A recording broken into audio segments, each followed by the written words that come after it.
Good afternoon, children. Today we will be starting with the next chapter, that is elements, compounds, and mixtures. You people have already done about what are elements, right? That we these are the pure substances which occur in the earth crust, right? These are the pure substances. You people have already done the classification of matter, that it is categorized as pure substances and mixtures, right? Pure substances are the ones which are made up of only one kind of substance, right? For example, they are made up of only atoms, or if any pure substance is there which is made up of only molecules, there will be no mixture, purity will be there. They are called pure substances. Okay, mixtures are when two or more elements or compounds or molecules combine, they form a mixture, right? Now in our day to day life we come across many pure substances and mixtures. For example, if we talk of pure water, right? Pure water, that does not mean that it will be the tap water. Tap water is not pure water, it is a mixture, okay? Because it contains minerals and gases in it. But if we talk of pure water, we can talk of distilled water. Distilled water is a pure water which is made up of, which contains only and only water molecules. Okay, that's why it is called pure. Same way we have the pure substances which will be made up of only simple one type of substance, right? It could be molecule, it could be atom, or it could be a compound. Okay, then we have this classification of matter, that they are divided into two categories: pure substances and impure substances or mixtures.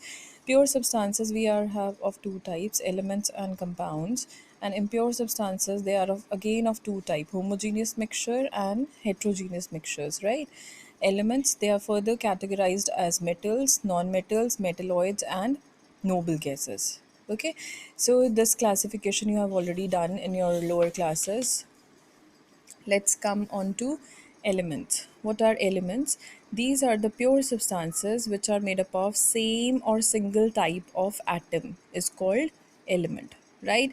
For example, we have carbon and potassium. If we take a block of carbon, or if we take a piece of potassium, that will be made up of only and only element of carbon and element of potassium, right? We will not find any other substance in it, therefore it is called a pure substance. Therefore elements are called pure substance. About 118 elements are known to us till now, maybe more, around 120 or 121 elements are known to us till now. Some other elements, such as oxygen, is stable only when it combines with other. Now, you people might have seen, every time we write O2, we never write O, single O, right? Why? Because this is an element. Oxygen is an element, but it is stable only when it combines with another element, that is O. So we get O plus O gives you O2. That means it always exists in the form of molecule, right? So we have another example: some other elements to form a molecule. Example, some other elements which form molecules. Example is H2O, MgO, many other elements combines, right? To form compounds. Like we have H2O, MgO, etc. Similarly, N2P4 are also formed, right? These are also elements which combine. Because why they combine? Because they cannot exist alone, they cannot survive alone, right? So some elements are very reactive. Example, oxygen, sodium, potassium, etc.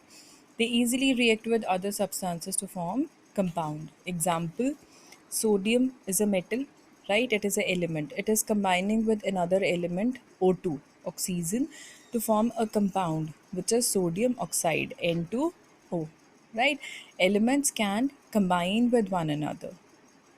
Okay, so the basic is that elements are the pure substances which are made up of only one kind of particles, right? Then we have something more. Among elements, also, some of them are like radium, radon, etc. These are radioactive elements. Okay, radioactive means they emit out radiations. That's why they are called radioactive. They are not stable, they are unstable. They emit out radiations. Okay, 36 such elements are known to us till now. Now, next is some elements have very low reactivity like gold, silver, platinum, etc. Now, we have done till now that some elements are there which have very high reactivity, some elements are there which have very low reactivity, right? And we have done what is a element. Now, we have that elements can be divided into metals, non metals, noble gases, and metalloids, right? So, before doing this, let us come on to atomicity. Atomicity is the number of atoms present in a molecule is called atomicity, right? For example, I write O2. O2, how many atoms of oxygen are there? 2. Therefore, the atomicity of oxygen is 2, right? Now, if I write P4, there are how many atoms of phosphorus are there? 4. So, the atomicity of phosphorus is 4. Same way, nitrogen is 2, hydrogen is 2, water is 3 because there are 3 atoms, 2 of hydrogen, 1 of oxygen. So atomicity is 3, right? So what is atomicity? The number of atoms present in a molecule is called its atomicity. Clear? Then we have next compounds. What are compounds? These are the pure substances which are made up of two or more elements chemically combined in a fixed ratio by mass, or you can write under fixed proportion or under fixed conditions. This is called a compound. Okay, let's take a simple example. Hydrogen combines with oxygen under the condition of electric current, right? Now see, around us there is hydrogen in the air, oxygen is there, but there is no formation of water in the air, right? Why? Because the condition is not met for formation of a compound. And what is the condition? Electric current. When you will pass the electric current through hydrogen and oxygen, only and only then water is formed, right? And this water which is formed is a compound. Okay, so what is a compound? A pure substance. Compound comes under pure substance, which are made up of two or more elements chemically combined in a fixed ratio under fixed conditions, right? For example, they have given example of calcium carbonate, sugar, common salt, etc. Other examples they have given of water, hydrogen, oxygen always combines in a ratio. Water always combines in a ratio of 1 is to 8 under the condition of high temperature. Okay, this 1 is to 8 ratio is by mass. So you can write mass there. Now, what is meant by this?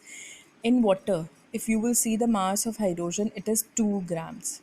Okay, oxygen is 16 grams. 2, so it becomes 2 into 2 ratio 16. अगर उसकी simplest ratio निकालेंगे, we get 1 is to 8, right? So it becomes the ratio of water. Okay, when hydrogen and oxygen combines in a ratio of 1 is to 8, then what compound will be formed? Water. But if you will change the ratio, the compound will be changed. Therefore, we say in a fixed proportion. Right कि इस ratio को लोगे तो water बनेगा, ratio change कर दोगे तो कुछ और कंपाउंड बनेगा, right? So that is how a compound is formed. Now they have shown this formation of breaking of water. Now see, compounds, we I told you how they are formed, right? Now if you want to break the compound, you again have to apply a condition. You cannot break a compound by simple physical methods like hammering or by